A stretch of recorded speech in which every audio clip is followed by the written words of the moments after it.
Assalamualaikum warahmatullahi wabarakatuh.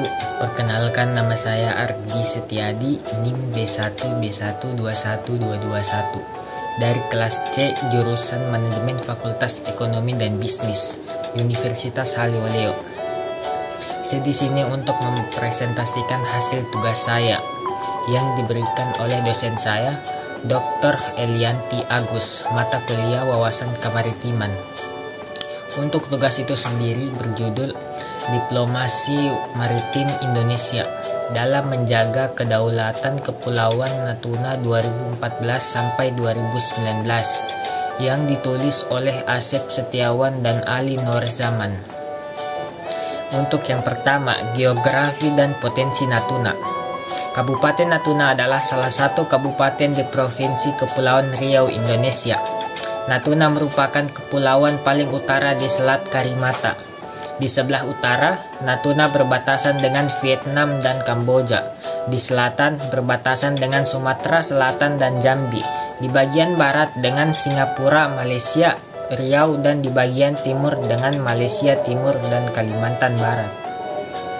Untuk yang kedua, isu-isu terkait perbatasan maritim.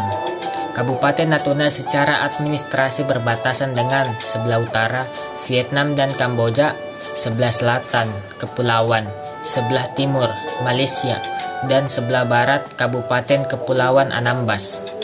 Posisi geografis tersebut membuat Natuna menjadi wilayah strategis, terutama karena kekayaan alam dalam lautnya. Untuk yang ketiga, lemahnya pengawasan terhadap illegal fishing di Laut Cina Selatan. Yang pertama, limitasi alami berupa Laut Cina Selatan dengan kondisi iklim yang menyulitkan kapal-kapal kecil seperti kapal patroli untuk berlayar. Yang kedua, minimalnya jumlah dan kualitas kapal patroli yang dimiliki pos TNI Angkatan Laut, di mana sebagian besar merupakan kapal yang sudah tua, berupa kapal kayu, sehingga tidak layak untuk digunakan dalam tugas patroli batas wilayah laut negara. Untuk yang ketiga, minimnya pengetahuan pengelolaan perbatasan oleh tenaga-tenaga pengaman perbatasan, sehingga tidak mendukung fungsi hankam di perbatasan. Untuk yang keempat, tindakan illegal fishing yang terjadi di perairan Natuna. Untuk yang pertama, penangkapan ikan tanpa izin. Kedua, penangkapan ikan dengan menggunakan izin palsu. Yang ketiga, penangkapan ikan dengan menggunakan alat tangkap terlarang.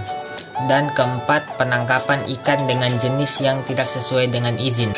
Untuk yang kelima, isu di kawasan Z.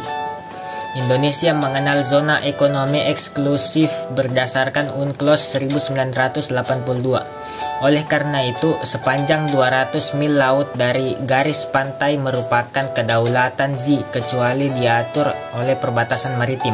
Isu perbatasan maritim ini masih terus dibahas oleh beberapa negara tetangga Indonesia, namun tidak ada perbatasan wilayah yang dibahas dengan Cina.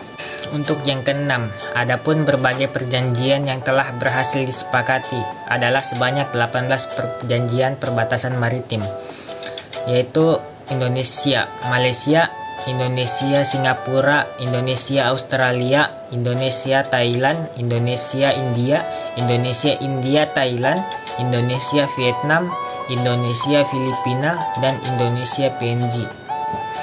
Untuk yang ketujuh, Pasal 4 Undang-Undang Nomor 5 Tahun 1983 tentang Zona Ekonomi Eksklusif Indonesia menyebutkan bahwa Republik Indonesia mempunyai 1. Hak berdaulat untuk melakukan eksplorasi dan eksploitasi. Yang kedua, yurisdiksi.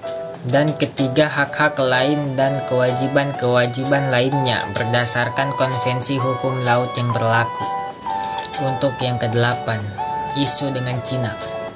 Cina menyerahkan peta yang menyertakan 9 dash line di Laut Cina Selatan yang diklaimnya kepada PBB tanggal 7 Mei 2009. Cina mengklaim di wilayah kedaulatan yang berada di dalam 9 garis putus-putus yang diletakkan di peta Laut Cina Selatan.